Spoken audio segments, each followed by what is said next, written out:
قومی اسمبلی اجلاس میں ہنگامہ آرائی۔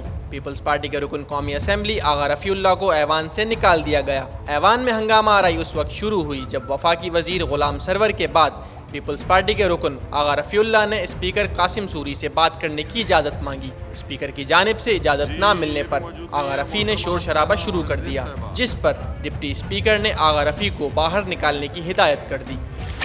آپ اپنی چیئر پہ جائیں اور وہاں پہ بیٹھیں۔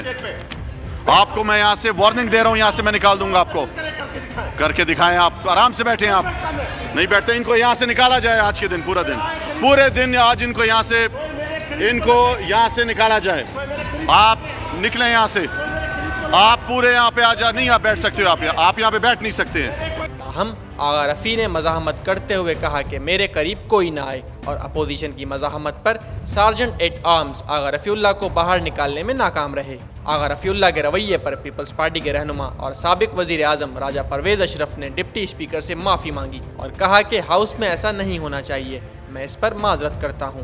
ڈپٹی اسپیکر قومی اسمبلی قاسم سوری نے کہا کہ یہ پہلے ایک بار باہر جائیں اور پھر واپس آئیں، تاہم اپوزیشن نے نو نو کے نعرے لگانا شروع کر دیے، جبکہ حکومتی ارکان آغا رفیع اللہ کو ایوان سے نکالنے کے لیے سرگرم ہو گئے۔ شیریں مزاری نے سارجنٹ ایٹ آرم سے استفسار کیا کہ آغا رفیع اللہ کو باہر کیوں نہیں نکالتے۔ ڈپٹی اسپیکر کے حکم پر آغا رفیع اللہ 3 منٹ باہر رہنے کے بعد پھر ایوان میں واپس آ گئے۔